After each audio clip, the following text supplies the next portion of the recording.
नमस्कार मित्रों, जय क्लीन जी। भटमेवाड़ा संवाद ग्रुप आयोजित ऑनलाइन वेबिनार में आप सौનું हार्दिक स्वागत है। मित्रों, जुलाई 2021 થી અમે વિવિધ વિષયો ઉપર નિયમિત વેબિનારનું આયોજન કરી રહ્યા છીએ। ભટમેવાડા સંવાદના આ પ્લેટફોર્મ દ્વારા સમાજના પ્રબુદ્ધ અને વિષય નિષ્ણાત વક્તાઓ એમના વિચારો રજૂ કરે છે, જેના ભાગરૂપે આજે આ છઠ્ઠો વેબિનાર આપની સમક્ષ રજૂ કરી રહ્યા છીએ। જો આપ અથવા આપના કોઈ સંબંધી પાસે કોઈ રસપ્રદ વિષયની માહિતી હોય કે જે સમાજને ઉપયોગી બની શકે એમ લાગતી હોય તો અમે આપને વક્તા તરીકે વેબિનારમાં જોડાવા આમંત્રણ આપીએ છીએ। વેબિનાર પૂર્ણ થયા પછી અમે દરેક વેબિનારનું રેકોર્ડિંગ યુટ્યુબ પર પણ અપલોડ કરીએ છીએ, જેને આપ યુટ્યુબ પર ભટમેવાડા સંવાદ ચેનલના નામ પર જોઈ શકશો અને સર્ચ કરી શકશો। મિત્રો, વક્તાશ્રીની સ્પીચ સમયે આપ સૌના માઇક મ્યુટ રાખશો, જેથી વક્તા અને શ્રોતાઓને ખલેલ ના પહોંચે। વક્તવ્યના અંતે આપનું માઇક અનમ્યુટ કરીને વિષયને અનુરૂપ પ્રશ્નો આપ વક્તાશ્રીને ડાયરેક્ટ પૂછી શકશો। મિત્રો, આજના વેબિનારના વક્તાશ્રી છે ચિરાગભાઈ જોશી, જે કુકરવાડાના વતની છે અને હાલ ગાંધીનગર સ્થાયી છે।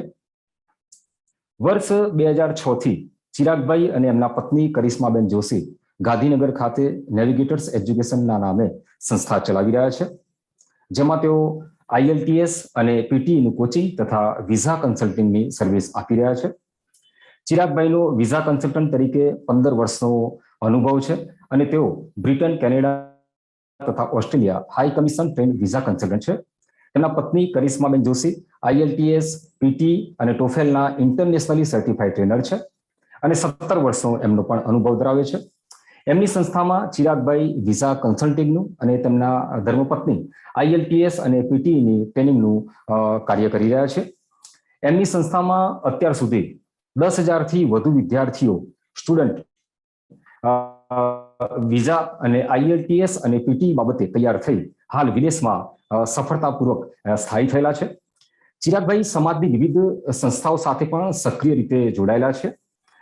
એની વાત કરું તો તેઓ બ્રહ્મ સમાજ કુકરવાડાના કારોબારી સભ્ય છે। Shri Katyayani credit cooperative society લિમિટેડમાં સેક્રેટરી તરીકે સેવા આપી રહ્યા છે। પ્રયાસ ચેરિટેબલ ટ્રસ્ટ સરગાસણ ગાંધીનગરમાં ટ્રસ્ટી છે। ભટમેવાડા સમાજ ગાંધીનગર ખાતે કારોબારી સભ્ય તરીકે પણ એમને અગાઉ સેવાઓ આપેલી છે અને એનાથી વિશેષ ભટમેવાડા સંવાદ ગ્રુપના એ સહસંયોજક તરીકે પણ તેઓ ખૂબ સુંદર સેવા આપી રહ્યા છે। તો મિત્રો, આજના વેબિનારમાં ચિરાગભાઈને વિનંતી કરીશ કે એમને જો વિષય છે વિદેશમાં અભ્યાસ, સ્ટુડન્ટ વિઝા અને કારકિર્દી બાબતે એમનું એ વક્તવ્ય રજૂ કરશે। ચિરાગભાઈ જી નમસ્કાર, આપ સૌ મારો અવાજ સાંભળી શકો છો? ધર્મેશભાઈ, અવાજ આવી રહ્યો છે?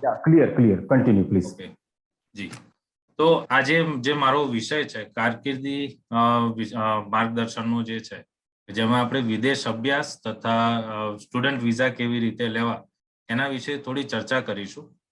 અને એ પહેલા કોઓર્ડિનેટર ભાઈઓ મારા વિપુલભાઈ અને ધર્મેશભાઈ, આપનો ખૂબ ખૂબ આભાર કે આજે આ એક પ્રસંગમાં મને જોડાવાનો ચાન્સ આપ્યો છે। એટલે કોઓર્ડિનેટરમાંથી વક્તા તરીકે મને આપે બોલાયો એટલે રજૂ કર્યો છે। સો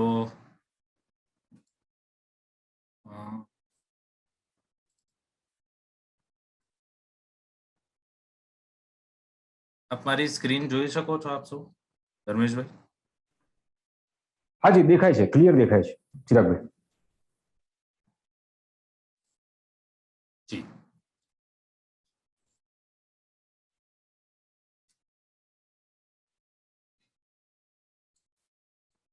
તો સૌ પ્રથમ હંમેશા આપણી પાસે બે ઓપ્શન રહેલા છે। એક જ્યારે આપણે સ્ટુડન્ટ વિઝાની ચર્ચા કરતા હોઈએ છીએ અથવા તો કારકિર્દીની ચર્ચા કરીએ તો બે ઓલવેઝ આપણી પાસે ઓપ્શન, એક તો ઇન્ડિયામાં શા માટે ભણવું જોઈએ અથવા તો ઇન્ડિયામાં કેવી રીતે કારકિર્દી બનાવવી જોઈએ, અને બીજો એક વિષય હંમેશા રહ્યો છે કે સ્ટડી ઇન અબ્રોડ। સો આ બંનેને થોડું આપણે બાયફર્ગેટ કરી લઈએ। સો ઇન્ડિયામાં પણ ઓપ્શન છે આપણી પાસે, નથી એવું નથી કે ઇન્ડિયામાં આપણે ભણવાનું સારું નથી અથવા તો કોર્સિસ સારા ચાલતા નથી, આગળ વર્ક સારું મળતું નથી, એવું નથી। તો સામે અબ્રોડ શા માટે જવું, તો એના પણ સ્પેસિફિક ડિબેટેબલ રીઝન્સ આપણી પાસે રહેલા છે। જેમાં એક શા માટે વાય સ્ટડી અબ્રોડ, આપણે અબ્રોડ સ્ટડી શું કામ કરવું જોઈએ, ઇન્ડિયામાં આપણી પાસે આપણો દેશ બહુ સારો જ દેશ છે. એક ઋષિ મુનિઓના આશીર્વાદ ગણો, વડીલોના બધા આપણી પાસે જ છે આપણા દેશમાં. તો શા માટે આપણે સ્ટડી અબ્રોડ કરવા જવું જોઈએ? તેનું બેઝિક રીઝન હું એવું કહું છું કે ગ્લોબલ એક્સપોઝર મળે. આપણે એક મલ્ટીકલ્ચરલ એજ્યુકેશન અથવા મલ્ટીકલ્ચરલ લોકો સાથે રહી શકે. માનો કેનેડા જાઓ છો, ઓસ્ટ્રેલિયા જાઓ છો, તો ત્યાં એવું નથી કે ખાલી લોકલાઇટ્સ લોકો જ હોય. ત્યાં આગળ દુનિયાભરના લોકો આવતા હોય છે. તે ગ્લોબલ એક્સપોઝર મળે. બીજી એક આપણા બધાનો એક એવો અભિપ્રાય હોઈ શકે કે જે અમેરિકા અથવા તો બીજા દેશોમાં જે શોધાય છે એની જે ઉપયોગ છે ભારતમાં આવતા ઘણા વર્ષો પછી એનો ઉપયોગ થઈ રહ્યો છે. બરાબર, આવું ઘણા લોકોનું અવલોકન હોય છે અને મારું પણ એમાંનું એક અવલોકન છે કે ઘણા બધા એવા હોય છે કે જે લાઈક આઈટી ફિલ્ડ છે કે ટેકનોલોજી કોઈ પણ છે. સો એક ગ્લોબલ એક્સપોઝર મળે. તમે જે 2 વર્ષ, 5 વર્ષ, 3 વર્ષ ઇન્ડિયામાં ભણો છો એટલો જ ઉપયોગ જો અબ્રોડ સ્ટડીમાં કરો છો તો દુનિયામાં જે હાલ ચાલી રહ્યું છે એ જ વસ્તુ તમે ત્યાં શીખી શકો છો અને એ તમે ઇમ્પ્લિમેન્ટ પણ કરી શકો છો, either coming back to India or વેરેવર you are. Phir multicultural education કે એક જ્યારે તમે સ્ટડી કરવા જાઓ છો, for example let's say about Canada, તો કેનેડામાં ઇન્ડિયાના પણ સ્ટુડન્ટ હશે, લંડનથી પણ આવેલા હશે, અમેરિકન્સ પણ હશે, આફ્રિકન્સ પણ હશે. સો મલ્ટીપલ કન્ટ્રીઝની અંદરથી લોકો ત્યાં સ્ટડી કરવા આવ્યા હશે. Then you can exchange your culture as well. એક સારું તો દરેક વ્યક્તિ પાસેથી આપણે શીખી જ શકીએ છીએ. એક સારા કલ્ચર આપણે ત્યાંથી શીખી શકીએ. બીજું છે એ સ્કિલ બેઝ લર્નિંગ છે. ઘણા બધાનો એવો ઓપિનિયન હોય છે કે આપણે અહીંયા જે ભણીએ છીએ એમાં થિયોરી બેઝ વધારે હોય છે. બરાબર છે, કે આપણે થિયોરીનો ઉપયોગ એની અંદર બહુ જ કરીએ છીએ કે આપણે જે એકચ્યુઅલ લાઈફની અંદર ઇમ્પ્લિમેન્ટ થતું નથી. જે અબ્રોડ સ્ટડીની અંદર મારા ઘણા બધા જે સ્ટુડન્ટ્સ હોય એ લોકો જોડે હું કોન્ટેક્ટમાં હોઉં તો એ લોકો જોડેથી જાણું છું કે વોટ દે આર લર્નિંગ. કે એક માનો મિકેનિકલ એન્જિનિયર છે કે ઓટોમોબાઈલ એન્જિનિયર છે, તો ઓટોમોબાઈલ એન્જિનિયરિંગ જ્યારે થિયોરી ભણે છે તો એની સાથે ને સાથે એને પ્રેક્ટિકલ પણ શીખવાડવાનું. કેવું, તો રમકડા બધા આપી દે, છૂટા છૂટા spare parts. Now make engine from this thing. ધારો કે તમારી પાસે જે છે આ રમકડા તમને આપ્યા, ભેગા કરો, એન્જિન બનાવો. બરાબર છે, આ વસ્તુ પડી છે, you can make a machine. બરાબર છે, તો એક પ્રેક્ટિકલ સ્કિલ બેઝ લર્નિંગ ત્યાં આગળ મળે છે. બીજું, you will have buddy partners. એટલે એક ગ્રુપ હશે, ગ્રુપની અંદર you all need to be together અને એક સારી વસ્તુનું ઇનોવેશન કરવાનું હોય છે. જે આપણે ઇન્ડિયામાં ઘણી વખત એવું ઓબ્ઝર્વ થતું હોય છે કે લોકો ભેગા થઈને ગૂગલ ઉપરથી પ્રોજેક્ટ ડાઉનલોડ કરી એડિટ કરીને સબમિટ કરતા હોય. સો ત્યાં આગળ એ પ્રેક્ટિકલ વસ્તુ છે. Then get PR and settle over there. એક સ્ટડી અબ્રોડનો એક પર્પઝ આ પણ છે કે you can get a permanent residence over there. એટલે ઇન્ડિયામાંથી તમે અને તમારું ફેમિલી ત્યાં આગળ સેટલ થવા ઇન ફ્યુચર જઈ શકો છો. And the main thing, handsome earning. ઘણું સારું અર્નિંગ હોય છે as compare to India after completion of your studies. આપણે બધાનો મોટા ભાગે એવો પર્પઝ હોય કે ચલો ગ્રેજ્યુએટ થઈ ગયા, કમાવાનું ચાલુ થઈ ગયું, મોકલી દો, ત્યાં જઈને કમાતો થઈ જશે. એ પછી નહીં થાય. માસ્ટર પછીના સ્ટેપ છે વર્ક પરમિટ, પછી જે PR છે. So after reaching over there, after 5 or 7 years, you will get starting earning and that will be handsome earning. And the main thing, ઘણા લોકોનો એવો ઇશ્યુ હોય મતલબ એવી આર્ગ્યુમેન્ટ પણ હોય છે કે we are all set, અહીંયા આગળ સારા એવા પૈસા છે, ઘણું બધું છે, આપણે કમાવાની જરૂર. And that is why also for the betterment of the next generation, you should go to study abroad. After studying over there, ત્યાં આગળ તમે સેટલ પણ થઈ શકો છો. સેટલ થયા પછી અથવા તો તમારે અહીંયા આગળ મેરિડ છો, બાળકો છે, then again you can go to study abroad. 30-35 યર્સની એજ સુધી પણ તમે ઇઝીલી જઈ શકો છો અને ત્યાં જઈને તમારા જે બાળકો છે એમના બેટરમેન્ટ માટે પણ જઈ શકાય. If you are having handsome earning over here, again you can get a permanent residency directly from here and you can go. છે તો એ પણ એક ઓપ્શન હોય કે ફ્યુચર જે નેક્સ્ટ જનરેશન છે એમના બેટરમેન્ટ માટે પણ ત્યાં જઈ શકાતું હોય છે. હવે બીજો એક ક્વેશ્ચન, ચલો હવે અબ્રોડ જવું જ છે એવું આપણે માની લીધું, બરાબર છે, તો અબ્રોડ જવું તો કન્ટ્રી કઈ રીતે સિલેક્ટ કરવું, આ પણ એક ઇશ્યુ હોઈ શકે ને. તો કોઈ પણ કન્ટ્રી સિલેક્ટ કરતા પહેલા આપણો એક પર્પઝ હોવો જોઈએ કે ઈચ એન્ડ એવરી આ બધા સ્ટેપમાંથી આપણે બહાર નીકળવું જોઈએ. આ બધા steps we have to follow. Fix your goal before start preparation to study abroad. એટલે તમે એક ગોલ નક્કી કરી લો, તમારે 5 વર્ષ માટે જવું છે, 10 વર્ષ માટે જવું છે કે સેટલ થવા જવું છે. બરાબર, ખાલી જવું છે, ભણવું છે, પૈસા કમાવા છે ને પાછા આવી જવું છે, કે જવું છે, ભણવું છે, સ્ટડી બી કરવું છે અને ત્યાં સેટલ થઈ જવું છે. એટલે આ બધા પર્પઝ એવા છે કે આનાથી તમે ડિસિઝન લઈ શકશો કે તમારે કઈ રીતે એટલે કયું કન્ટ્રી સિલેક્ટ કરવું. કે ખાલી ભણીને કમાઈને સારું પાછું આવવું છે તો ત્યાં આગળ એવા કન્ટ્રીની જરૂરિયાત નથી કે જે આપણને કમ્પલસરી અથવા તો PR નો પરમેનન્ટ રેસિડેન્સીનો બેનિફિટ આપતું હોય. પછી research about trends after 5 years. આવું ઘણા બધા એક ઓબ્ઝર્વેશન હશે, મારું તો રહેલું છે કે જ્યારે બી કન્ટ્રી સિલેક્શન ઇન્ડિયામાં કરિયર સિલેક્શનની બી જ્યારે વાત આવતી હોય છે તો ઘણી વખત એવું મેં ઓબ્ઝર્વ કર્યું છે, લોકો અત્યારે હાલ ટ્રેન્ડમાં શું ચાલી રહ્યું છે એ બહુ જોતા હોય, એનું બહુ ધ્યાન આપતા હોય છે. કદાચ ઘણા બધાનું એવું હશે કે ચલો IT નું અત્યારે હાલ ઢગલો, એટલે બહુ બધી જોબ્સ અવેલેબલ છે, સિલેક્ટ IT ઓર કમ્પ્યુટર. આપણે 12મા પછી ડાયરેક્ટ સાયન્સ કરો, સાયન્સ કરીને અમે એડમિશન. વચ્ચે નર્સિંગનો ટ્રેન્ડ હતો તો ઘણા બધા લોકો નર્સિંગમાં જ જાય, બાયોટેકની અંદર જતા હતા. સો don't look after today's trend. બરાબર છે. 5 વર્ષ પછી શું થવાનું છે અથવા તો શેનો ટ્રેન્ડ ચાલી રહ્યો હશે, you have to think over that અને એને સિલેક્ટ કરીને અત્યારે જાઓ. બીકોઝ સી એક સોફ્ટવેર ડેવલપમેન્ટનું ફિલ્ડ એવું છે કે જે એવરગ્રીન હશે પણ એમાં કોમ્પિટિટર્સ બી વધતા જતા હશે. સેમ વે નેટવર્કિંગ છે, એવા બધા ફિલ્ડ છે જે રૂટીન લોકો ડોક્ટર પેલું અને નર્સિંગ કહી શકો, ફાર્માસ્યુટિકલ કહી શકો, તો આ બધા રૂટીન ટ્રેન્ડ છે કે એમાં મેક્સિમમ લોકો જતા હોય. પણ એક એક્ઝામ્પલ આપું કે આર્ટિફિશિયલ ઇન્ટેલિજન્સ, બરાબર, અત્યારે હાલ આર્ટિફિશિયલ ઇન્ટેલિજન્સ ઇન્ડિયામાં આપણે વિચારી રહ્યા છે, but it is booming in abroad countries. કે 5 વર્ષ પછી આપણે પંખો બંધ કરવા ઉભા નહીં, આંખ બંધ કરશો એટલે ઓટોમેટિક લાઇટ બંધ થઈ જશે. બરાબર છે. સો એ વસ્તુ આપણે ઇન્ડિયામાં ફીલ કરવાનું. તો you can select those course right now. Okay, એવું કંઈક સિલેક્ટ કરીને જાઓ કે જેનાથી 5 વર્ષ પછી એનો ઉપયોગ છે. પછી કમ્પેરિઝન ઓફ કન્ટ્રીઝ.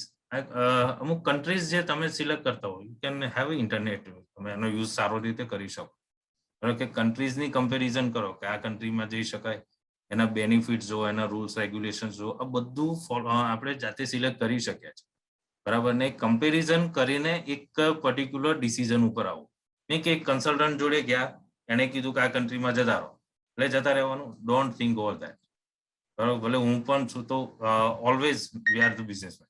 બરાબર છે. તો એક અલ્ટિમેટલી પોતાનું વિચાર છે, but at the time of selection of country you need to think over that. એક કમ્પેરિઝન કરો કન્ટ્રીઝની and then you can move ahead.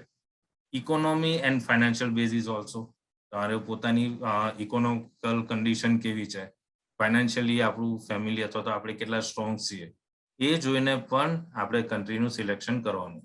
અમુક કન્ટ્રીઝ છે જેમાં તમે આખા વર્ષનો એક્સપેન્સ 12-15 લાખ રૂપિયા થતો. અમુક કન્ટ્રીઝ એવા છે જે ફર્સ્ટ સેમિસ્ટર એટલે 6 મહિનાનો જ ખર્ચો 12-15 લાખ રૂપિયા. બરાબર છે. એ આપણને ફાવશે કે કેમ, એ બધું વિચારીને એક આ ડિસિઝન ઉપર આવે કે કયા કન્ટ્રીમાં જવું. And weather and living standard, એક વાતાવરણની બી વાત હોય. લાઈક કેનેડા, અત્યારે હાલ હું એક એક્ઝામ્પલ આપું, ત્યાં આગળ -30 અથવા તો અમુક એરિયા છે, અમુક પ્રોવિન્સની અંદર -45 સુધી ટેમ્પરેચર જતું હોય. સો અને હવે મારા જેવું હોય જેને સાઇનસનો ઇસ્યુ છે, તો -45માં જશે તો એનો તો કઈ રીતે મગજ ચાલશે. હમણાં એક બીજો એક સ્ટુડન્ટ છે મારો, એનું અમે પ્રોસેસ કરતા હતા અને એ વખતે એને છેલ્લે વાત કરી કે સર મને તો એલર્જી છે, એટલે કોલ્ડ -5 ડિગ્રીથી ઓછું જાય તો હું તો બેભાન થઈ જાઉં છું. સો એવા ટાઈમે ડોક્ટરે બી એને ના પાડી કે તારે આવા એટમોસ્ફિયરમાં જવાનું જ નહીં. હવે જો એવાને કેનેડા મોકલીએ તો. સો પર્ટિક્યુલર જે પણ કોઈ કન્ટ્રીઝમાં તમે જવાનું વિચારો છો તો ત્યાંનું વેધર કન્ડિશન બી આપણે વિચારવું જોઈએ અને બીજું લિવિંગ સ્ટાન્ડર્ડ્સ પણ આપણે જોવા જોઈએ કે જ્યાં જવાના છીએ ત્યાંનું લિવિંગ સ્ટાન્ડર્ડ કેવું છે, એ એટલીસ્ટ ઇન્ડિયા કરતા સારું હોવું જોઈએ. એવું કન્ટ્રી સિલેક્ટ કર્યું કે જ્યાં જઈને આપણને એવું ફીલ ના થવું જોઈએ કે આના કરતા મારો દેશ સારો હતો. At least in the living standard, ત્યાંનો ક્રાઇમ રેટ જુઓ, ત્યાંના લોકો કઈ રીતે રહે છે, એમના રીત રિવાજો, આ બધું આપણે અહીંયાથી સ્ટડી, તો આપણે ત્યાં સેટલ થઈ શકશું, એ લોકો સાથે રહી શકશું. આ બધા ક્વેશ્ચન્સ આપણને ત્યારે ઇશ્યુઝ ના આવે. Then future aspect, always look about future and that is again after 5 years. અત્યારનું ક્યારેય નહીં વિચારશો 5 વર્ષ પછી શું હશે અથવા તો 5 વર્ષની 10 વર્ષ પછી મારે ક્યાં જોવી છે મારી જાતને, એ જોઈને સ્ટડી અબ્રોડનું ઓલવેઝ ડિસિઝન લેવું. એટલે પહેલા ભણવા જવું છે કે નહીં એ પણ 10 વર્ષ પછીનું વિચારીને ડિસિઝન લેવું જોઈએ.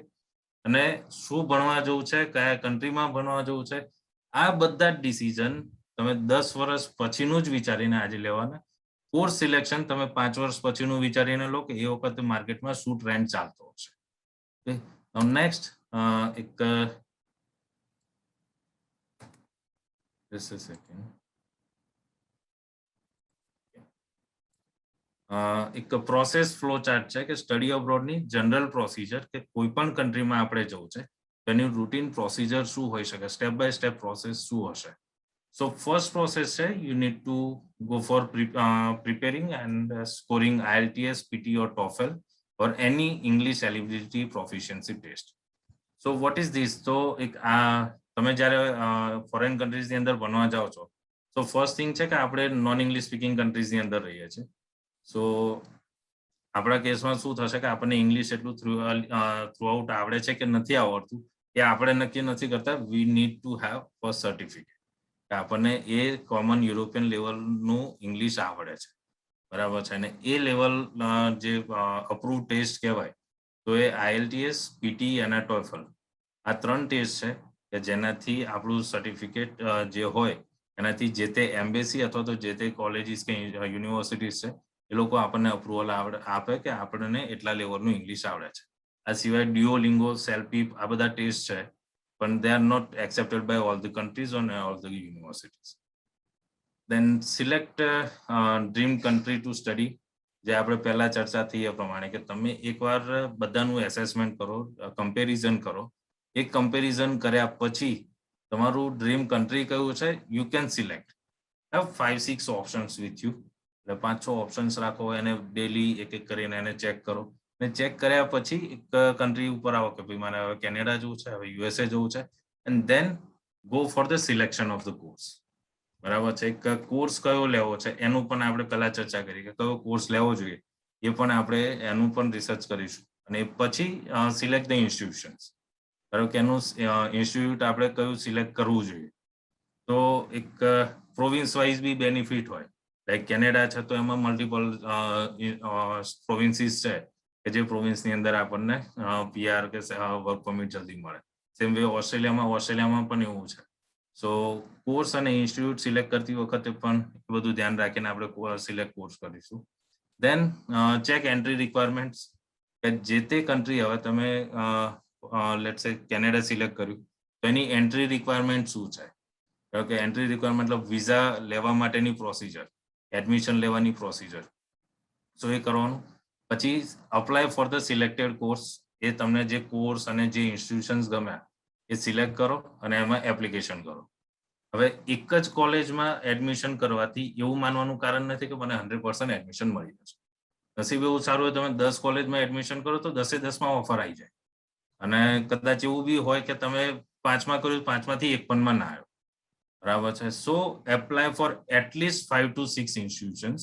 તમે જે કન્ટ્રી સિલેક્ટ કરો એમાં 5 થી 6 કોલેજની અંદર એડમિશન કરવું જોઈએ, એટલે એપ્લિકેશન કરવી જોઈએ. પછી એમાં જેમાંથી ઓફર આવે દેન એમાં આપણે પ્રોસિડિંગ આગળ થઈ શકે. અને એ પછી તમને ઓફર લેટર ઇસ્યુ થશે.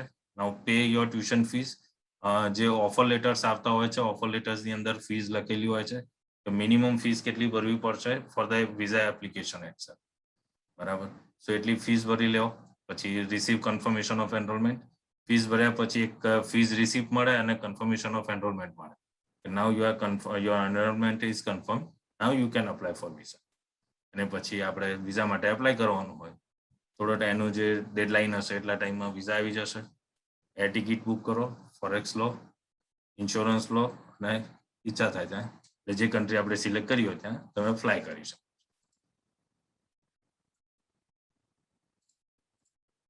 નાઉ બેસ્ટ કન્ટ્રીઝ ટુ સ્ટડી. આ એક મારા તરફથી હું કહી શકું આ કન્ટ્રીઝની અંદર આ એવા કન્ટ્રીઝ છે જેમાં ઇન્ડિયા કરતા લિવિંગ સ્ટાન્ડર્ડ સારું છે, એજ્યુકેશન ક્વોલિટી વાઇઝ સારું છે.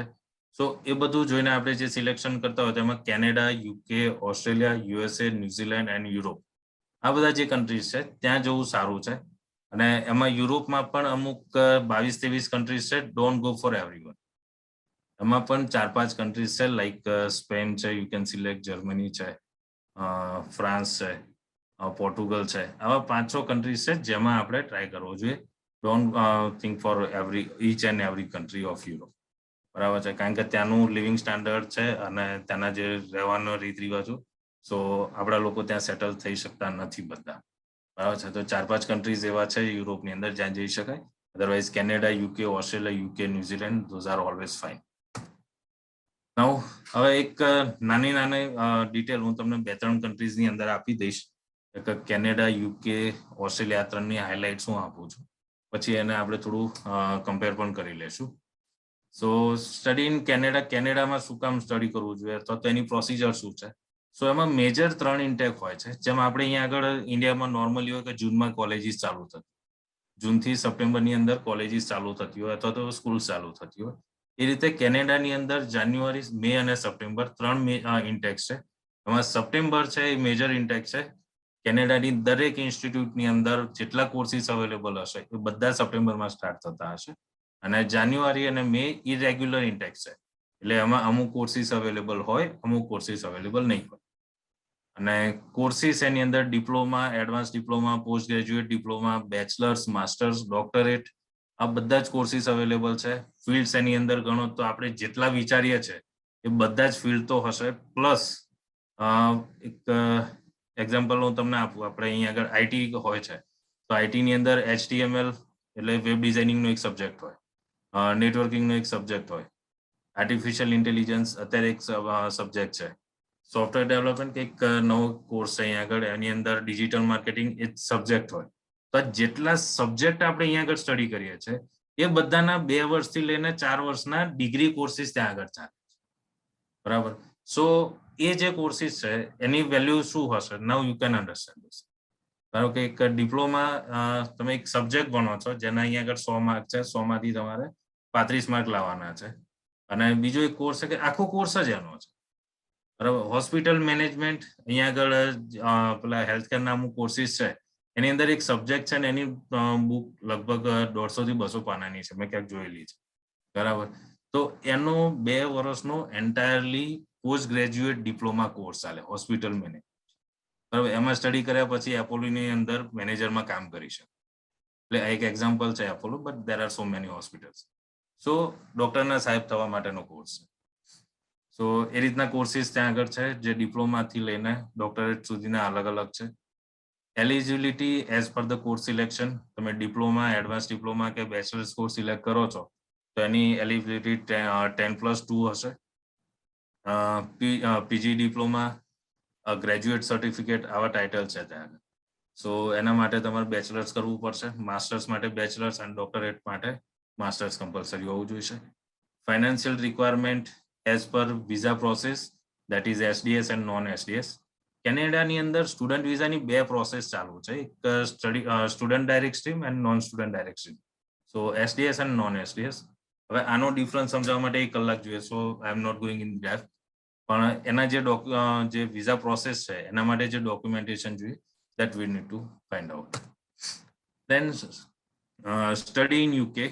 તો UK ની અંદર intakes Jan, Feb, May, July, September and October, આ બધા જ મેજર ઇન્ટેક્સ કહી શકાય. એમાં સપ્ટેમ્બર અને ઓક્ટોબર છે મેજર ઇન્ટેક છે. બીજા બધામાં 90% કોર્સીસ રિપીટેડ ચાલતા હોય છે. અને ઇરેગ્યુલર છે કે અમુક યુનિવર્સિટીઝ છે એ સપ્ટેમ્બર, ઓક્ટોબરમાં એડમિશન કરતી હશે, અમુક મે, જુલાઈમાં, અમુક જેન, ફેબમાં. સો યુનિવર્સિટી ઉપર મેઇનલી ડિપેન્ડ કરશે કે ત્યાં ઇન્ટેક કયો હશે. પછી કોર્સીસ જે છે એમાં બેચલર્સ, માસ્ટર્સ એન્ડ ડોક્ટરેટ. યુકેની અંદર diploma, advance diploma, post graduate diploma, graduate certificates, આ બધા જ કોર્સીસ ચાલે છે. But don't ever take admission on those courses, because એના પછી તમને વર્ક પરમિટ કે PR એવા ઓપ્શન્સ નહીં મળે. યુકેમાં જો આપણે સ્ટડી કરવું છે then go for bachelors, masters and doctorate. આજના રૂલ પ્રમાણે હું વાત કરું છું કે આના પછી જે તમને ફ્યુચર એસ્પેક્ટ્સ મળે છે તો એના માટે બેચલર્સ, માસ્ટર્સ કોર્સીસ જ કરવા જોઈએ. એલિજિબિલિટી જોઈએ છે તો as per the course selection, but at least તમે એવું કહી શકો કે આપણે કેનેડા, યુકે કે ઓસ્ટ્રેલિયા 3 કન્ટ્રીઝની અંદર આપણે જોઈએ, જો 10+2 પછીના કોર્સીસ છે, મીન્સ પીજી ડિપ્લોમા છે, એડવાન્સ ડિપ્લોમા અથવા તો બેચલર્સ કોર્સીસ, તો એની અંદર IELTS ની રિક્વાયરમેન્ટ 6 બેન્ડ્સ હશે. અને માસ્ટર્સ કોર્સ હશે તો એની requirement minimum 6.5 bands with 6 bands each module. અને કેનેડાની અંદર બેચલર્સ માટે પણ 6 બેન્ડ્સ ઓવરઓલ અને ઈચ મોડ્યુલ 6 બેન્ડ્સ એ રીતની રિક્વાયરમેન્ટ રહેશે. એટલે કોર્સ સિલેક્શન પ્રમાણે આપણે બેચલર્સ માસ્ટરની એલિજિબિલિટી ફિક્સ થશે. અને ફાઇનાન્શિયલ રિક્વાયરમેન્ટ 1 યરની ફીસ પ્લસ લિવિંગ કોસ્ટ. આના માટે અમુક ફંડ્સ બી બતાવવાનું હોય છે, 1 વર્ષની અથવા તો 6 મહિનાની. અમુક યુનિવર્સિટી તો ક્વાર્ટરલી ફીસ પણ એક્સેપ્ટ કરે છે. ધારો કે આખા વર્ષની ફીસ 15,000 પાઉન્ડ હોય તો તમે અહીંયાથી ફક્ત 4,000 5,000 પાઉન્ડ ભરીને પણ ફ્લાય કરી શકો. That means 4 to 5 lakhs. Now study in abroad. Study in Australia. So ઓસ્ટ્રેલિયાની અંદર main Feb, July, September and November આવા ઇન્ટેક્સ, આ 4 ઇન્ટેક્સ હોય છે. અને courses again bachelors, masters and doctorate. Don't go for again diploma or advance diploma or post graduate diploma courses. બરાબર છે, કારણ કે જેટલા you will not find any settlement option over there. બરાબર. હા, પણ જો તમારી બેચલર્સ માટે એલિજિબિલિટી ઓછી પડતી હોય તો ડિપ્લોમા લીડિંગ ટુ બેચલર્સ કોર્સની અંદર આપણે જઈ શકીએ છીએ.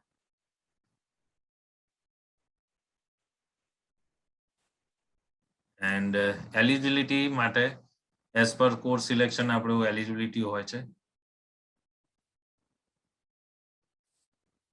એન્ડ એલિજિબિલિટી અગેન, હવે આ 3 કન્ટ્રીની એક એવરેજ તમને ડિસ્કસ કરેલું કે એલિજિબિલિટી શું હોઈ શકે. સો IELTS ની એલિજિબિલિટી તો આપણે જોઈ લીધી કે you need to give 6 bands for you need to have 6 bands for bachelors, means level after 10+2 courses અને 6.5 for master's courses. અને academics for Canada, if you want to go for top 25 colleges અથવા top 25 institutions, you need to have at least 60% marks. બરાબર છે. UK ની અંદર 50% plus, ઓસ્ટ્રેલિયાની અંદર યુકેની અંદર ઇવન 45% બી હશે, then again we can go for admissions. અને ઓસ્ટ્રેલિયાની અંદર 55 to 60% marks are desired.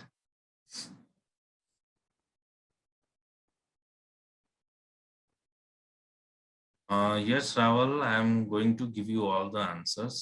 Just wait for a while.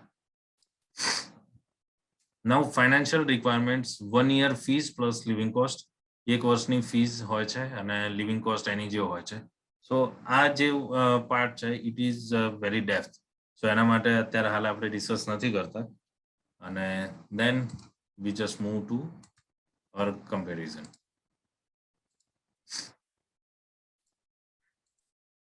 C first Canada, UK and Australia. So Canada આપણને એન્યુઅલ ફીસ એની લો હોય છે. લાઈક એની ફીસ યરલી ગણીએ તો 13 થી લઈને $20,000. અમુક કોલેજો જે છે ગવર્મેન્ટ કોલેજીસ, એની ફીસ તો એવરેજ $8,000 થી $9,000 પણ હોય છે. એટલે $9,000 લેટ્સ સે 5 lakhs 6 lakhs rupees of Indian. તો 1 વર્ષની ફી 500 લાખ રૂપિયા સુધી હોઈ શકે. બરાબર છે. સો કેનેડાનું એન્યુઅલ જે ફીસ હોય છે એ લો હોય. યુકેની એવરેજ ફીસ હોય જે 10 થી લઈને 15 લાખ યરલી કહી શકે, 10,000 પાઉન્ડ મિનિમમ અને 15 to 16,000 પાઉન્ડ પર એનમ એ રીતે હોઈ શકે. અને ઓસ્ટ્રેલિયાની અંદર એન્યુઅલ ફીસ એવરેજ છે that is 25 to 35,000 Australian dollar per annum. Less documents required, documents ઓછા હોય છે કારણ કે 4-5 પેપર ઉપર તમારા વિઝા થઈ શકતા હોય. Education documents, passport, IELTS score card, admission confirmation, fees receipt, guaranteed investment certificate, that's it. SOP એક requirement, statement of purpose. You should have strong SOP કે ઇન્ડિયા પાછા આવશો કે નહીં આવો. You have to mention each and everything in that. યુકેની અંદર ઘણા બધા ડોક્યુમેન્ટ્સ જોઈતા હોય, ઘણા ડોક્યુમેન્ટ્સ જો, ઘણા બધા નહીં, કારણ કે એમાં ફેમિલી ફાઇનાન્શિયલ ડોક્યુમેન્ટ્સ ની બધાની જરૂરિયાત નથી હોતી. સ્ટુડન્ટના ડોક્યુમેન્ટ્સ અને બેંક સ્ટેટમેન્ટ્સની જરૂરિયાત હોય છે. અને ઓસ્ટ્રેલિયાની અંદર બહુ જ બધા ડોક્યુમેન્ટ જોઈએ છે. જે અમે ઓસ્ટ્રેલિયાની એક વિઝા ફાઇલ કર્યો તો એની અંદર 250 થી 300 પેપર્સ મિનિમમ હોય છે. બરાબર છે.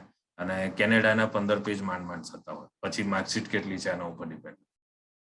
અને કેનેડાની અંદર કોઈ બેંક બેલેન્સ બતાવવાની જરૂરિયાત નથી, એટલે કોઈ ફાઇનાન્શિયલ ડોક્યુમેન્ટ શો કરવાની જરૂર નથી. યુકે ની અંદર ઓછું બેંક બેલેન્સ બતાવવાનું હોય, ખાલી 1 વર્ષની અંદર 12-13 લાખ રૂપિયા બતાવવાના થતા હોય છે. એટલે બતાવો અને કોઈ ફાઇનાન્શિયલ ડોક્યુમેન્ટ્સ એડિશનલ પેરેન્ટ્સના આઈટીઆર કે આ તે property documents, you don't need to show everything. પણ ઓસ્ટ્રેલિયાની અંદર ઘણું બધું બતાવવાનું થતું હોય, એનું લિસ્ટ 2 પાનાનું છે.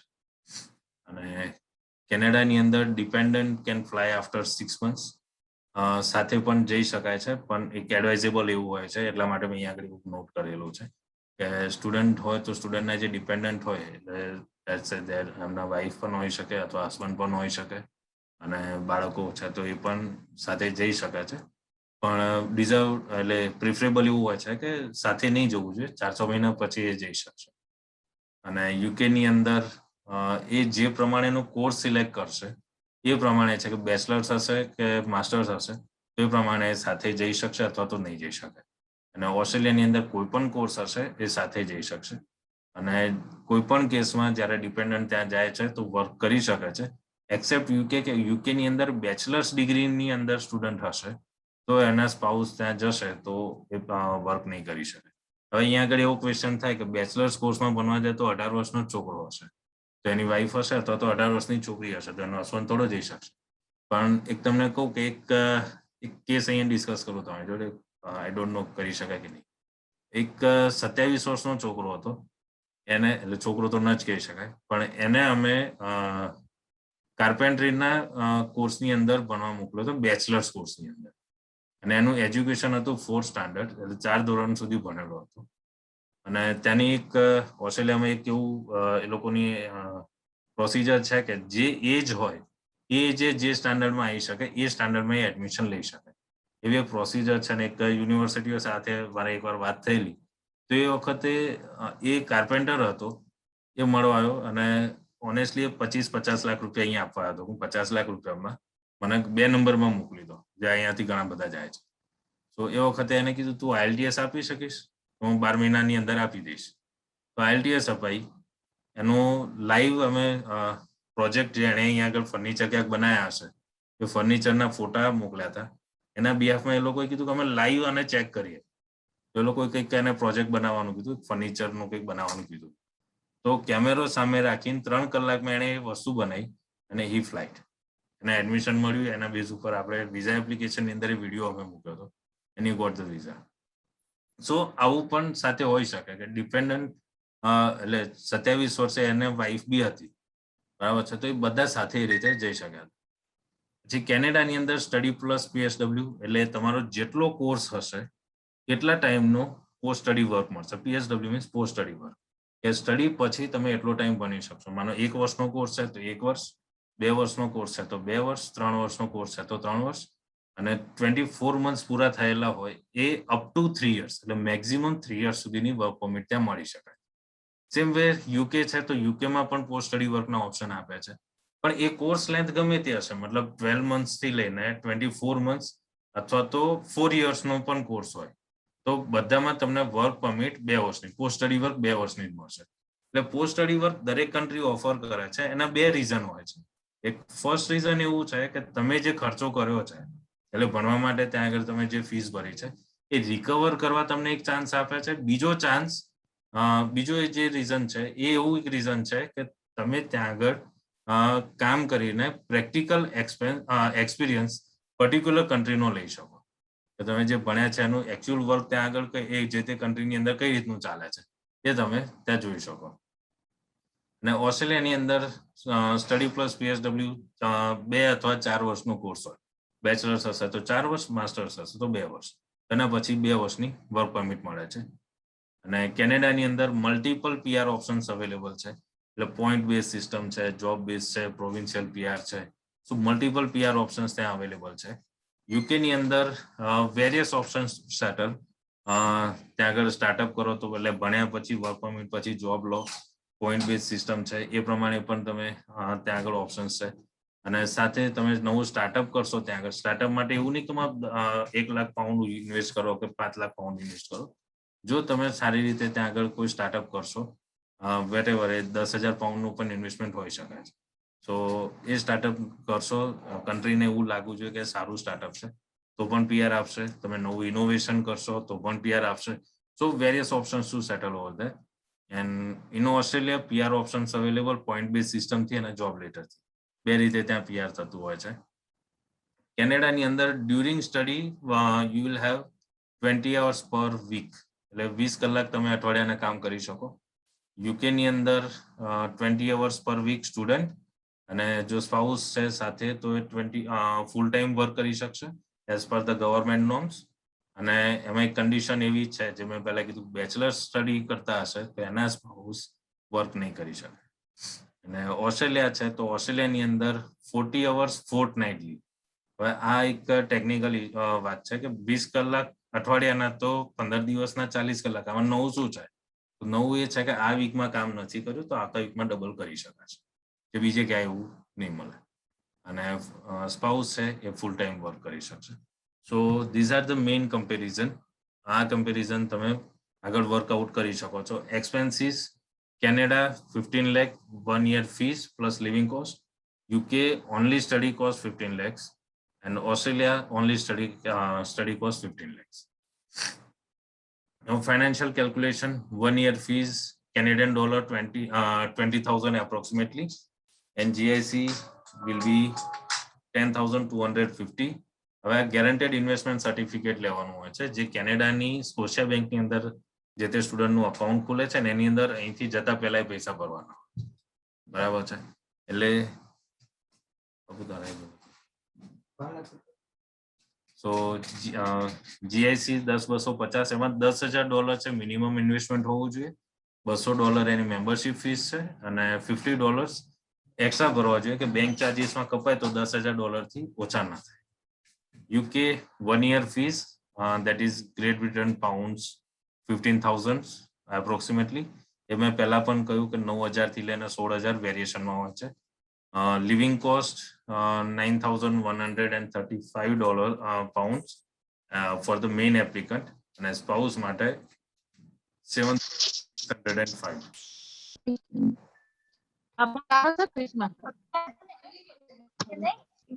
ઓસ્ટ્રેલિયાની અંદર 1 yearની ફીસ $30,000 અરાઉન્ડ હોય છે, અને એની લિવિંગ કોસ્ટ મેઇન જે સ્ટુડન્ટ છે એમની 21,041, સ્પાઉસને 7,362, અને જો એમનું કીડ છે તો પર kid $3,152. Now I am going to just nearby of our session, and I would like to give one advice to all of you. જે ઘણા બધા લોકો હોય છે કે એડવાઇસ શું હોઈ શકે. સો જેટલા બી લોકો અહીંયા છે અથવા તો આમાંના નજીકના ઓળખીતા પારખીતા હશે, બરાબર છે, તો એક એડવાઇસ હું હંમેશાથી આપતો આવ્યો છું કે don't ever find shortcuts to go abroad. It may ruin your career. ઘણા બધા લોકો એવા છે કે જે આઈએલ્સમાં સ્કોર નહીં કરવી શકવાની બીકે ફેક ડોક્યુમેન્ટ્સ ક્રિએટ કરાવતા હોય છે. માર્કશીટ્સમાં ક્યાંક પ્લસ માઇનસ સ્કોર હોય તો એના લીધે ખોટા ડોક્યુમેન્ટ્સ ક્રિએટ કરાવતા હોય છે, બરાબર. અથવા તો જવાની ઉતાવળ હોય એના કારણે પણ ઘણા લોકો ફ્રોડ કરાવતા હોય છે. પેકેજીસની અંદર કામ કરતા હોય છે. મેં તમને કહ્યું 12-15 લાખ રૂપિયા ખર્ચો. ઘણાને એવું હોય કે મારા વિઝા રિફ્યુઝ થાય તો 25-30 હજાર રૂપિયા નુકસાન થશે, તમારે એ બી નહીં ભોગવો, તો લોકો પેકેજ કરાવતા હોય. તો પેકેજ વાળો કેવા ડોક્યુમેન્ટ્સ બનાવીને ફાઇલની અંદર મૂકશે કે એનાથી તમારું શું થશે ધેટ વી ડોન્ટ નો. બરાબર છે? તો ક્યારે અબ્રોડ જવા માટે કોઈ જ શોર્ટકટનો ફોલો નહીં કરશો. Go on the regular way and legal way. Otherwise you can ruin your career by your own hand. અને જો તમે કોઈના પેરેન્ટ્સ હશો તો તમારા બાળકની લાઈફ બરબાદ કરી રહ્યા છો ખોટા ડોક્યુમેન્ટ ક્રિએટ કરી. બરાબર? આ મારી મફતની એડવાઇસ છે. સો don't go for the shortcut to go abroad on the any way. તમે સ્ટુડન્ટ વિઝા સિવાય વિઝિટર વિઝા કે બીજા કોઈ પણ વિઝા કરવા હોય, સો ક્યારેય કોઈ શોર્ટકટ ફોલો નહીં કરતા. And now it's a time of question and answer. So it's for open forum. જો કોઈને બી કઈ બી queries છે, doubts છે, you can solve it out. Yes, Raval, I would like to see you. Hello. Yes, yes. Am I audible? Yes, yes, sure. Hello sir. Actually, मैं last month मतलब है ना IELTS આપ્યું અને મારું Okay. ઓવરઓલ 6.5 બેન્ડ આયા. ઠીક છે. તો મતલબ હવે મતલબ મારે કેનેડા માટે મતલબ ઇન્ક્વાયરી હતી. ઓકે, ઈચ મોડ્યુલ કેટલો સ્કોર છે? each module writing 6 છે, listening 6.5 and reading 7 and speaking 5.5 છે. સ્પીકિંગ 5.5. Yes, sir. 30 ડેઝ થઈ ગયા છે? હા થઈ ગયા છે. ના 10મી તારીખે થશે. એમની રિઝલ્ટ આયા 30 ડેઝ થઈ ગયા છે? ના સર નથી થયા. ઓકે, સો તમે કેટલા કોન્ફિડન્ટ છો સ્પીકિંગમાં 6 બેન્ડ્સ નહીં આવ્યા હોય એટલે 5.5 આવે કે 6 આવી શકવાની કેટલી કોન્ફિડન્ટ? એકચ્યુઅલી મને સર આઈડિયા નથી આવતો, કન્ફ્યુઝન છે. આઈડિયા નથી આવતો. ઓકે, કારણ કે આજે જ કહું, મારા 3 સ્ટુડન્ટ એવા છે જે છેલ્લા 1 મહિનામાં 3 સ્ટુડન્ટનો સ્કોર અડધો બેન્ડ ઇન્ક્રીઝ થયો છે, ફક્ત ને ફક્ત રીએસેસમેન્ટમાં, ઇન્ક્વાયરી ઓન રિઝલ્ટ કરવામાં. જો તમને કોન્ફિડન્સ કે તમારું ઇન્ક્રીઝ થઈ શકશે, then go for reassessment. Otherwise you can do one more thing. Canada જવા માટે એકેડેમિકમાં કેટલા પર્સન્ટેજ છે?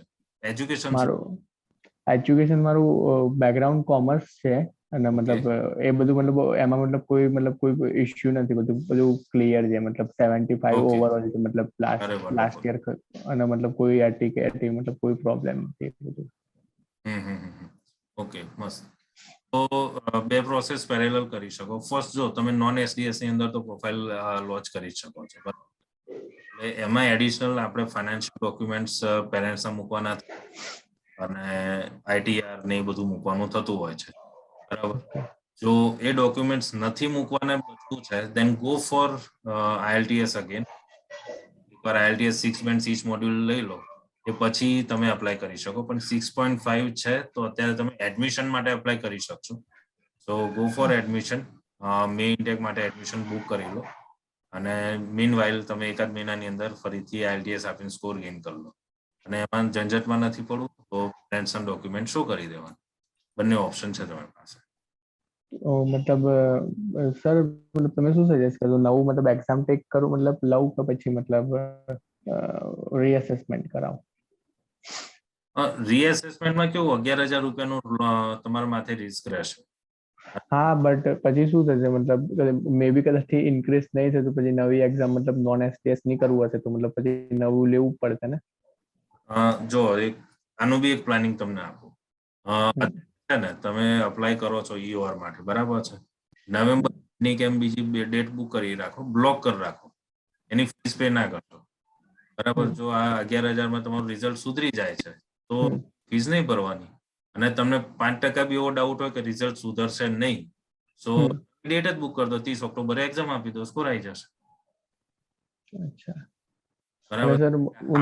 સર હાફ બેન્ડ છે ને 15 દિવસમાં ઇમ્પ્રુવ થઈ જશે. ઓકે.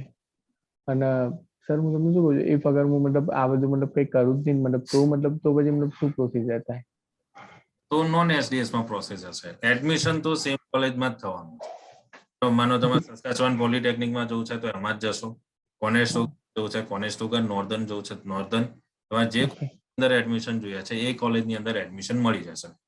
પ્રોબ્લેમ તો પછી મતલબ પ્રોબ્લેમ ક્યાં છે? મતલબ એડમિશન મળી જશે? પ્રોબ્લેમ ડોક્યુમેન્ટ્સ, પેરેન્ટ્સના જે ફાઇનાન્શિયલ ડોક્યુમેન્ટ જે શો છે ને, તમારું સેકન્ડ યરનું પ્રોવિઝન શો કરવાનું છે, બરાબર. That is again 15 lakhs around balance show કરવાનું થશે. 15 લાખ? હા, 15 લાખ આસપાસ. જે આપણે 15 લાખ તો ખર્ચો તો કર્યો હશે, બીજા 15 લાખ બતાવવાના. પ્લસ 3 વર્ષનું આઈટી રિટર્ન પેરેન્ટ્સનું બતાવવાનું નથી, તો તમે મામલતદાર તલાટી જોડે કંઈક લખાઈને, એટલે ટૂંકમાં ફેમિલી ઇન્કમ 7 થી 8 લાખ રૂપિયા મિનિમમ. જો એ શો કરશો, એ જો નથી કરી શકતા દેન આઈ એડવાઇસ, જો 15 લાખ રૂપિયા બેલેન્સ બતાવવું હોય તો એને 12 થી 15,000 ખર્ચો થશે 6 મહિના સુધી, બરાબર છે.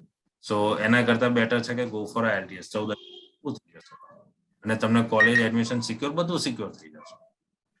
અને વિઝા શ્યોરિટી નોન એસડીએસ કરતા એસડીએસ માં વિઝા શ્યોરિટી વધારે. અચ્છા, બરાબર. એટલે એ તો ગવર્મેન્ટ નું જ છે કે એસડીએસ કોઈ સરસ ભજન વાગે છે કોઈના ઘરમાં. નોન એસડીએસ ની અંદર શું થશે કે તમારે ફીસ નું થોડું એ થશે, અધરવાઇઝ કોઈ ઇશ્યુ નથી. નોન એસડીએસ તમે 70-30 રેશિયો ગણી શકો વિઝા સક્સેસ, અને એસડીએસ 97%. એ ગવર્મેન્ટ નો જ રેશિયો છે. અચ્છા, મતલબ 30% રિજેક્શન ના ચાન્સીસ વધારે છે નોન એસડીએસ માં. હા એ છે. Okay sir. ટીએસપી વિઝા આવે છે, નથી આવતા એવું નહીં, ઘણા બધા વિઝા આવે છે. બરાબર. અચ્છા, બટ રિસ્ક લેવો પડે. એ ભાઈ રિસ્ક કાં તો એ જ છે ને. ફરી આઈડીએસ આપવું પડે. હા તો મતલબ હું એક કામ કરું છું, મતલબ ફરીથી મતલબ આપી દઉં છું એકવાર હજી. બંને પેરેલલ ચાલે. જો યસ, બંને છે પેરેલલ ચાલે. તમારે ક્યાંય બર્ડન કરવાનું નથી. જ્યાં એડમિશન કરવાનું છે, એડમિશન કન્સલ્ટન્ટ હશે એ કરવાનું. બરાબર છે. તમારે ખાલી તમારી તો 15 દિવસ બોલાવી દો. That's it. Okay sir. બરાબર છે. ઓકે, થેન્ક યુ યશભાઈ. સમયની થોડી મર્યાદા પણ છે ચિરાગભાઈ. અન્ય મિત્રોને પણ થોડો આપણે ચાન્સ આપીએ કે જેના કારણે દરેક આમાં પાર્ટિસિપેટ થઈ શકે, પ્રશ્નો પૂછી શકે. મેસેજમાં કોઈ વૈશાલી બેન કરીને છે, એમને મેસેજ કર્યો છે કે વન ક્વેશ્ચન ફ્રોમ મી, એમને કોઈ પ્રશ્ન પૂછવો છે.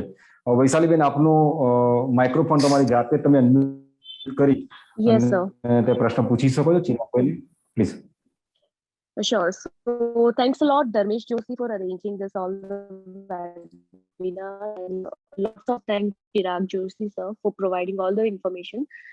Informations are very useful for me, but I have a few questions. Like first question, if I don't want to go for the educational visa and I just want to apply for direct PR. So what will be the procedure?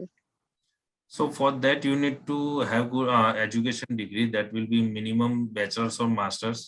And 4+2 will be required for Canada. So Canada, 4 years bachelor's plus 2 years master's is required. Then again, you need to have IELTS minimum 6 bands each module. But again, as per your age and experience, it will be considered like how many score you need to have in IELTS. So if you have minimum 3 or 4 years of experience, educations, and 8 bands in listening and 7 bands in speaking, reading, and writing, then you will be eligible for Canada PR for in express entry. But again, there are provinces PR are there, so many different options are there. So you can also opt for. Okay. So sir, I just want to give you some brief information about myself. So accordingly, you can tell me what kind of the challenges I will face. So I'm 24-year-old and I have started my career. 24 years. Yes.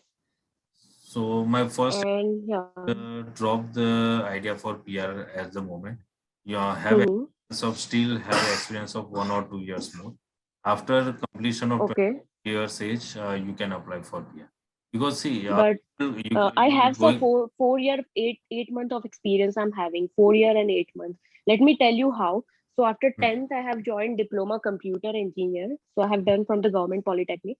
After completing the diploma government engineering, so after that I have decided to do BBA from Babasaheb Ambedkar Open University. So after diploma, what is there? Your voice is breaking. So can you repeat, after diploma, what have you done? Okay, so after diploma, I have started job in Cadila Pharma, and parallelly I have started studying BBA from Dr. Babasaheb Ambedkar Open University. Okay. So 2 years of bachelor I have done, 2 years of Cadila experience I have, 1 year from another organization. So total I'm having 4 year, 8 month of experience with BBA, and after BBA I have done post-graduation diploma business analytics. This is overall about me. Okay. So see, first for age points, see for PR, age, education, IELTS, your blood relative, these are the parameters to gain the score. And minimum you need to have 67 points in that. Okay. So for age, if you have 25 or more than that,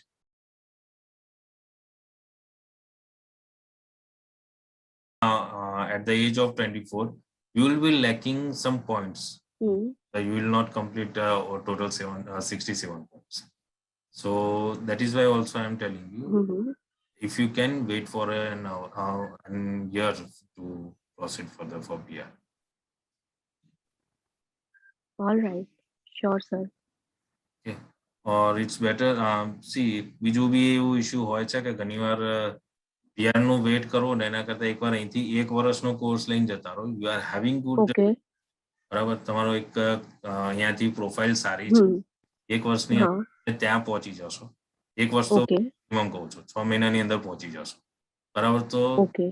જે તમે 25 ની એજ પૂરી થશે એ પહેલા ત્યાં enter થઈ ગયા હશો. 25 ની એજ પૂરી થશે અથવા 25 ઓર માનો 26 સુધીમાં તમારું ભણવાનું પૂરું થઈ ગયું હશે. You will be on work permit અને એ ટાઈમે તમારે અહીંથી જ એલિજિબલ થાવ છો તો ત્યાં જઈને ડાયરેક્ટ પીઆર માટે અપ્લાય. ઓકે. જે રસ છે કેનેડાનો રસ છે એ પ્રમાણે હું એવું સજેસ્ટ કરું fly early to Canada. Sure. હા, શ્યોર સર. બરાબર ને, બંને ઓપ્શન છે, wait for a year or start soon. હા હા, sure sir, sure. Thank you so much. Thank you, Vaishali Ben, for joining this webinar and asking question. Thank you sir. અન્ય મિત્રોને કોઈને કોઈ ક્વેશ્ચન હોય સબ્જેક્ટિવ, ખાસ કરી અને જે ચિરાગભાઈનો જે સબ્જેક્ટ છે ને એમની જે સ્કિલ છે સ્ટુડન્ટ વિઝા બાબતે, એબ્રોડ બાબતે કોઈ પણ ક્વેશ્ચન હોય તે પૂછી શકે છે. આ સ્ટેજ, આ પ્લેટફોર્મ એ આપણું પોતાનું છે, એટલે કે ભટમેવાડા સમાજનું છે. ભટમેવાડા સમાજના મિત્રો દ્વારા જ આ પ્લેટફોર્મ ચાલી રહ્યું છે ને એમાં જે પ્રશ્ન પૂછવા માંગતા હોય એ પણ આપણા લગભગ મોસ્ટલી આપણા સમાજના જ હોય છે. તો feel free two asking question. કોઈ પ્રશ્ન હોય તો તમે ચેટ બોક્સમાં પણ લખી શકો છો અથવા તો ડાયરેક્ટ તમે અનમ્યુટ કરી માઇક્રોફોન અને તમે પૂછી શકો છો.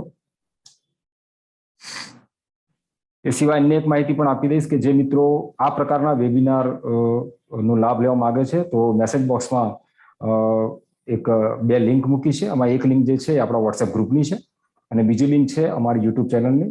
તો દરેક વેબિનાર પ્રયત્ન કરીએ છીએ કે યુટ્યુબ ઉપર પણ અપલોડ થાય અને તમે કદાચ વેબિનારમાં મોડા તમે જોઈન થયા હો તો પછીથી પણ તમે યુટ્યુબ પર સંપૂર્ણ વિડીયો તમે જોઈ શકશો. અન્ય કોઈ મિત્રોને કોઈ ક્વેશ્ચન હોય તો પૂછી શકે છે.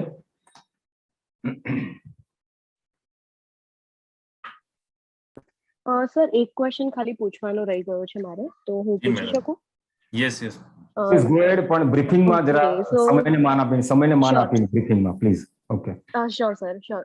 સર, એકચ્યુઅલી મારે છે ને એન્ગેજમેન્ટ થઈ ગયું છે, મેરેજનું શોર્ટ ટાઈમમાં પ્લાનિંગ છે. સો મેરેજ જો કરી લઈએ તો પછી બંને જોડે ફ્લાય કરી શકીશું? કેનેડા વારા ફરતી જવાનું, સાથે નહીં જવાનું. હેલો. Okay, sure sir. બરાબર છે. અધરવાઇઝ હા, sure sir. otherwise Australia or UK you can select. Thank you so much sir. Yeah, welcome. અન્ય કોઈ મિત્રોને પ્રશ્ન હોય તો ચિરાગભાઈને લાઈવ પૂછી શકશે. ચિરાગભાઈ, એક પ્રશ્ન હું પણ પૂછવા માંગીશ કે જી, ન્યૂઝપેપરમાં, સોશિયલ સાઇટ્સ ઉપર ઘણા બધા જગ્યાએ એવું વાંચતો હોઉં છું, બરાબર, કે 100% ગેરંટી ને 100 અમુક ટાઈમની અંદર તમને અબ્રોડ મોકલવામાં આવશે વગેરે વગેરે. દરેક પ્રોફેશનમાં આવું હોય છે, બરાબર છે, કે એડવર્ટાઇઝથી ઘણા લોકો આકર્ષી જતા હોય છે. તો એઝ એક સ્ટુડન્ટ વિઝા માટે કોઈ વ્યક્તિ ફર્સ્ટ ટાઈમ સર્ચ કરી રહ્યો છે, એની પાસે વધારે કોઈ ઇન્ફોર્મેશન નથી, તો એને કઈ ટાઈપની એજન્સી અથવા તો કયા ટાઈપના એજન્ટનો એને કોન્ટેક્ટ કરવો, મતલબ કે કઈ એબિલિટી સામેવાળાની અંદર હોવી જોઈએ એનું એને ખાસ ધ્યાન રાખવું, તો એના વિશે તમે શું માહિતી આપશો? પહેલું તો છે ને, હું એવું કહીશ કે 100% ગેરંટી ક્યારેય વિઝાના મેટરમાં ન હોય.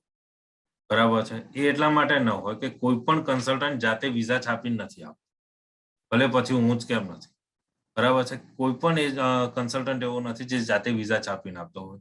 એ થર્ડ પાર્ટીનું મગજ. એક આ કેવી વાત થઈ કે એક વકીલ એવું કહે કે કંઈ પણ થશે હું કેસ જીતાડીશ, જજમેન્ટ તો જજ આપવાના છે. બરાબર. તો એ જ રીતે વિઝા છે એ જે તે વિઝા ઓફિસર આપવાના છે. અમે લોકો ફક્ત ને ફક્ત ડોક્યુમેન્ટ્સ પ્રિપેર કરી શકીએ છીએ જે એ લોકોની ગાઈડલાઇન્સ છે એ ફોલો કરીને.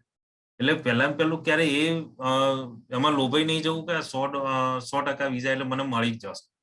બરાબર. તમારી પોતાની પ્રોફાઇલ કેવી છે એ જુઓ. હવે બીજું, જ્યારે કોઈ પણ કન્સલ્ટન્ટ જોડે જાઓ છો તો એને જોડે ડિસ્કસ શું કરવું જોઈએ? પહેલું મને કેટલા ટકા તમે વિઝાના ગેરંટી આપો છો? તો તમે એ સ્વીકારીને જાઓ કે વિઝાની ક્યારેય કોઈ ગેરંટી ન હોય. બરાબર છે. હા, એનો સક્સેસ રેશિયો હોય. એ સક્સેસ રેશિયો કઈ રીતે કે એને જે SOPs ક્રિએટ કરતા હોય, જે ડોક્યુમેન્ટેશન કરતા હોય, એ ગાઈડલાઇન્સ પ્રમાણે થતા હોય તો એનો સક્સેસ રેશિયો વધારે હોય. બરાબર છે. એટલે ગેરંટી ક્યારેય કોઈને પૂછવી નહીં. બરાબર. કારણ કે કોઈની ગેરંટી, કોઈ એવું નહીં કે મારા ત્યાં 40% જ રિઝલ્ટ આવે. બરાબર છે. એટલે એવું વિચારવાનું, કન્સલ્ટન્ટ તમને જાતે એસેસમેન્ટ કરવા દે છે કે નહીં. બરાબર. એટલે કોઈ બી જોડે ગયા તમે જઈને કહો કે મને આ કેનેડાની અંદર જવું છે તો મને કઈ કોલેજ મળશે, તો 5 જ કોલેજના નામ આપે છે કે you will have the access of all the institute. બરાબર છે કે મલ્ટિપલ ઓપ્શન્સ તમને કેટલી ડિટેલમાં કોર્સિસ આપે કે એની જોડે જો 5 જ કોલેજીસ પ્રોવાઈડ કરતા હોય, એમનું કોલેબોરેશન 5 જોડે જ હોય, તો 5માં જો પ્રોસેસ કરાવતા હોય તો એ આપણા માટે તો ડ્રોબેક છે. આપણે તો 7મી જ લેવાની હતી, તો 5માં જ પડી રહેવાનું. હવે એ કેટલા ટાઈમથી કામ કરે છે એ પણ એની અંદર જોવાનું રહે છે. હમણાં હાલ ચાલુ કર્યું છે, તો હું પણ ક્યારેક ફ્રેશર તો હતો, બરાબર, તો ફ્રેશર છે પણ એ કેવું બેકગ્રાઉન્ડ છે, બરાબર, એ કેવી રીતે તમે જો ડિસ્કસ કરે છે એના ઉપર તમે જજ કરી શકશો કે એ તમારા કેસમાં કેવું આગળ વધી શકશે, કેટલું ડિટેલિંગમાં તમને ઇન્ફોર્મેશન પ્રોવાઈડ કરે છે, બરાબર. સો આ બધા ઓપ્શન્સ છે કે તમે એની જજ કરી શકો. બીજું, એ કોઈ જગ્યાએ ટ્રેનિંગ લીધેલી છે, કોઈ એમ્બેસી કે હાઈ કમિશનમાં એમણે ટ્રેનિંગ લીધેલી છે કે નહીં. તો આ ઘણા બધા કોર્સિસ અમારા પણ હોય છે, બરાબર છે. સો એ બધું કર્યા પછી એ પ્રોસેસ કરી રહ્યા છે કે એ લમસમ જ છે. જે સબ એજન્ટ્સ હોય, સો અહીંથી અમે જે કહેતા હોય they will follow those thing હોય છે. સો એમાં 100% તમારું કરિયર દાવ ઉપર ઘણીવાર લાગી જતું. એની જોડે 5 જ કોર્સ હોય અને 5માં જ તમારે ભરાઈ લેવાનું. અને ઘણા એવા છે કે જે કરિયર કોલેજીસની કેવાની અંદર એડમિશન કરાવી લે, તમારો તો ફી તો સરખી જ ભરી હોય, પણ એ કોર્સ વર્ક પરમિટ કે પીઆર માટે એલિજિબલ જ ના હોય. એટલે તમે અહીંથી જ્યારે ગયા એ વખતે 15-20 લાખ રૂપિયા ખર્ચ્યા હોય, બીજા વર્ષે અને એના પછી જ્યારે તમે વર્ક પરમિટ લેવા જાઓ એ વખતે હાઈ કમિશન તમને કહે કે આ કોર્સ તમે જે ભણ્યા છો એ વર્ક પરમિટ માટે એલિજિબલ નહોતો, બરાબર છે. તો એ વખતે આપણે પાણી બનાવી દીધું પૈસા, બરાબર. અને એ આપણા માટે તો હાર્ડ એન્ડ મની હોય છે, કારણ કે 20 લાખ રૂપિયા નાની અમાઉન્ટ તો છે નહીં. સો આ બધું ધ્યાન રાખવું જોઈએ જ્યારે કોઈ કન્સલ્ટન્ટ જોડે જાઓ તો. એ તમને કેટલી ઇન્ફોર્મેશન એક્સેસ આપે છે ને એ મેઇન મેટર કરે. જો બહુ ઓછી ઇન્ફોર્મેશન એક્સેસ આપતા હોય તો સમજો અહીં કંઈક મેટર છે, બરાબર. જો તમે બધા જ ક્વેશ્ચન આન્સર મળે then it will be fine. Good ચિરાગભાઈ.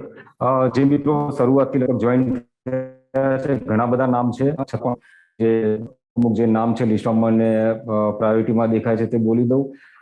વેબિનારમાં જોઈન થયા છે જોવા માટે અંશુમાલીનીબેન, ભાસ્કરભાઈ ગવાઈ, હર્ષિતભાઈ વ્યાસ, હિતલબેન ભટ્ટ, હીરકભાઈ જોશી, નીરાબેન જોશી, વૈશાલીબેન અને રાજુભાઈ ભટ્ટ.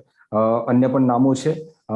તો મિત્રો, એક વધારે તમને હું ફરીથી રિકમેન્ડ કરીશ કે તમે આ પ્રકારના વેબિનાર કાયમ જોવા માંગો છો રેગ્યુલર. લગભગ અમારી ગણતરી એવી હોય છે કે મહિનામાં 2 વેબિનાર થાય 15-15 દિવસના અંતરે. તો એ વેબિનારના રેગ્યુલર અપડેટ લેવા માટે મેસેજની અંદર જે ગ્રુપની લિંક મોકલાય છે ત્યાંથી તમે જોઈન થઈ શકો છો અને અમારી યુટ્યુબની ચેનલને પણ આપ સબસ્ક્રાઇબ કરી શકો છો.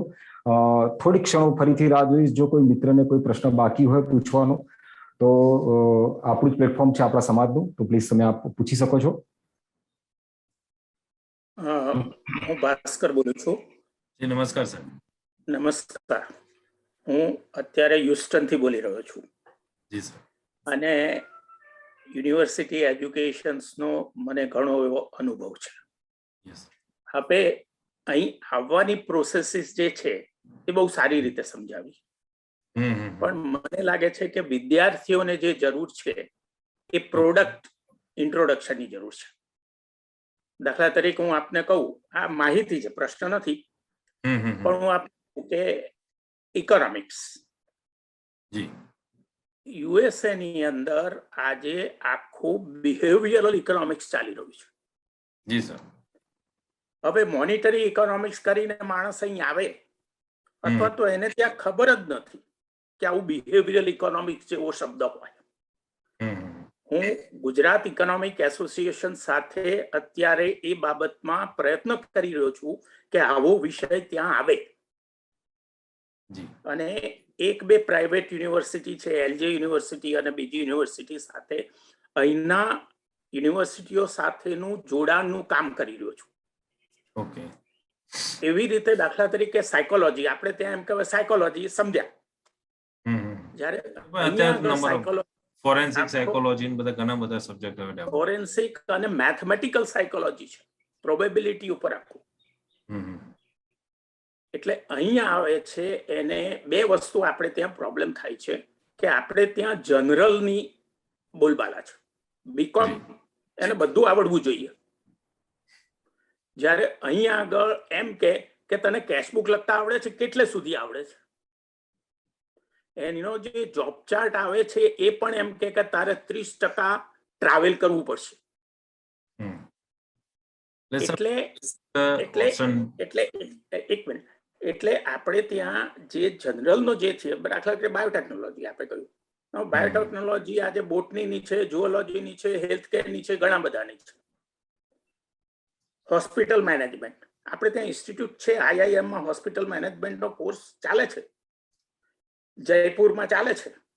એટલે પણ એ જે આપણને ઇનપુટ વિદ્યાર્થીઓને મળે છે એ અહીંયા આગળની અસંગતતા વધારે છે. અંગ્રેજીમાં સારું, પણ એને અહીંયા પ્રોનાઉન્સિએશનનો પ્રોબ્લેમ થાય છે. એટલે મારું શું કહેવું છે કે પ્રોસેસ યસ, પણ પ્રોડક્ટ માટે પણ આવો એક સેમિનાર અથવા થવો જોઈએ કે અહીં આગળ શું ચાલે છે. જી સર. તમે AI ની વાત કરી, હું છે ને તે સ્ટેટિસ્ટિક્સનો PhD છું. હવે આર્ટિફિશિયલ ઇન્ટેલિજન્સ એ અહીંયા આગળ આખું જુદું જ છે. બરાબર, એપ્લિકેશન ઉપર છે. આપણે ત્યાં આપણે બહુ સરસ કહ્યું, થિયોરેટિકલ વધારે ભણાવે છે, પણ એપ્લિકેશન્સ ઉપર નથી. જ્યારે અમેરિકામાં એપ્લિકેશન્સ ઉપર you go deep in one topic.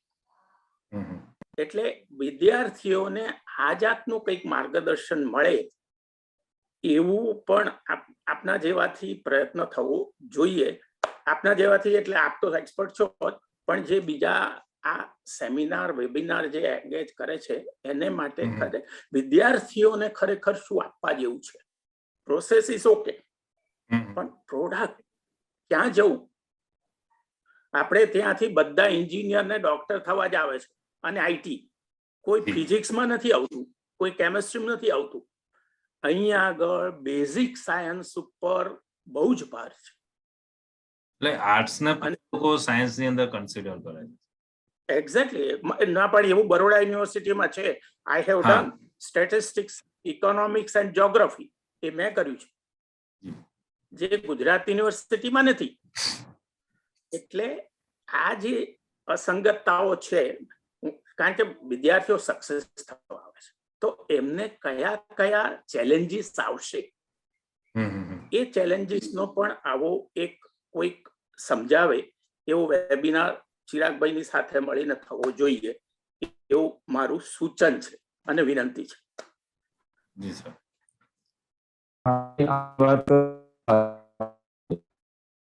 Happy to that you are join from abroad.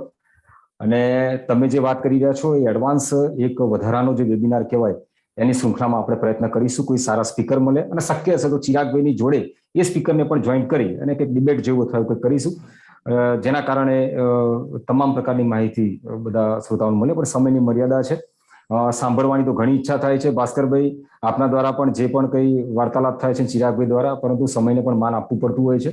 કારણ કે અન્ય શ્રોતાઓ ઘણા એવા હોય છે કે કદાચ એમનું ભોજન પણ બાકી હોય છે રાતનું અને કદાચ વેબિનાર એટેન્ડ કરી રહ્યા હોય છે.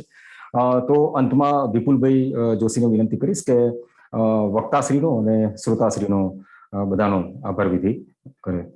વિપુલભાઈ, આપનું માઇક્રોફોન અનમ્યુટ કરજો. વિપુલભાઈ.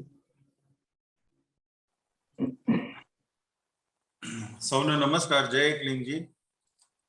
મને આજે મનમાં એ વિચાર આવ્યો જ હતો કે આજે આપણા વડીલ શ્રી ભાસ્કરભાઈને જ વિનંતી કરું કે સમિંગ અપ કરે, પણ એમનો આપણા માટે, આપણા પ્રયત્ન માટે ખૂબ જ હૃદયથી પ્રેમ છે.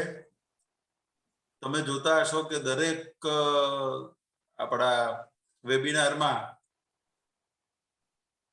એ મોસ્ટલી હોય છે અને રસ લઈને આપણને ડાયરેક્ટલી ઇનડાયરેક્ટલી માર્ગદર્શન આપતા રહે છે.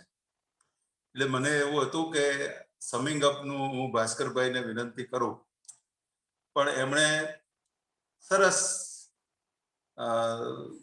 સમિંગ અપ જેવું જ આપણને માર્ગદર્શન આપ્યું અને આગળની દિશા પણ બતાવી. ચિરાગભાઈએ ખરેખર ખૂબ જ સુંદર બધી માહિતી આપી છે. એના ઉપરથી એમનો અનુભવ ખબર પડે છે. એમનું જે ફ્લોલેસ બધી સમજાવવાની રીત એમના હૃદયમાંથી મગજમાંથી એક પછી એક જે બધી વાતો આવતી હતી અને એમણે જે ક્વેશ્ચન્સના આન્સર પણ આપીને પૂછનારાઓને સેટિસ્ફાય કર્યા અને જે હાજર છે એ બધામાં એમણે કોન્ફિડન્સ ઊભો કર્યો કે આપણે આવું કંઈક માહિતી જોઈતી હશે તો આપણા જ એક ભાઈ પાસેથી આપણને વ્યવસ્થિત ઓથેન્ટિકેટેડ અને ઓનેસ્ટ માહિતી મળશે. હવે કોન્ફિડન્સ ઊભો કર્યો. એટલે આજનો આ વેબિનાર છે એને આપણા બધામાં કોન્ફિડન્સ ઊભો કર્યો. જે વિષયનો વેબિનાર હતો તેમાં ખૂબ જ સેટિસ્ફેક્ટરી પ્રેઝન્ટેશન થયું અને તેની સાથે દરેક વસ્તુ પોતે પરિપૂર્ણ હોતી નથી. આગળ શું શું કરવા જેવું છે તેનો પણ સુંદર આપણને વડીલના આશીર્વાદ સાથે રસ્તાનું દર્શન થયું અને આપણે પણ એનું ચિંતન મનોમંથન કરતા જ રહ્યા છીએ કે આપણે આગળ આપણી આ વેબિનાર પ્રવૃત્તિને કેવી રીતે વધારે અસરકારક, કલ્યાણકારક અને એવી બનાવવી. એટલે એ દિશામાં પણ આપણને આ આગળ લઈ જશે. સૌનો હૃદયપૂર્વક આભાર અને આભારથી વધુ આત્મીય નમસ્કાર અને આનંદ પ્રગટ કરું છું અને ભગવાનને પ્રાર્થના કરું છું કે આપણને વધારે સારા સ્પષ્ટતાવાળા ધ્યેયો તરફ લઈ જાય, સારા ધ્યેયો તરફ લઈ જાય. આપણે બધા એક બનીએ અને સૌને આનંદ થાય એવા કામો કરીએ. જય ક્લિન્જી. આપ સૌનો ખૂબ ખૂબ આભાર અને ખાસ વિશેષ આભાર હું ચિરાગભાઈ નો એ રીતે પણ માનવાનો પ્રયત્ન કરીશ કે આટલા બિઝી શેડ્યુલની અંદર એમનું જે વર્કિંગ હોય છે ઓફિસમાં એ ઘણું શેડ્યુલ ટાઈટ હોય છે અને છતાં પણ મારી અને વિપુલભાઈની સાથે સહસંયોજક બની અને ભટમેવાડા સંવાદ ગ્રુપને સક્રિય રાખવા માટે જે પ્રયત્ન કરે છે અને જે સમય આપે છે એના માટે ચિરાગભાઈ આપનો ખૂબ ખૂબ આભાર. હું ને વિપુલભાઈ બંને આભાર ના હોય કારણ કે સમય અત્યારે સૌથી વધારે કિંમતી એક બાબત હોય છે અને એમાંથી સમય કાઢવો પ્રોફેશન્સમાંથી એ ખૂબ મહત્વનું હોય છે. તો સૌ મિત્રોને આ છઠ્ઠો જે વેબિનાર હતો એમાં અમને વિદાય આપશો અને આ પ્રકારે જ આકર્ષક અને રસપ્રદ વિષયો લઈ અને અમે આપની સમક્ષ ફરીથી ઉપસ્થિત થઈશું. ત્યાં સુધી મને, વિપુલભાઈને અને ચિરાગભાઈને રજા આપશો. જય એકલિંગજી. જય.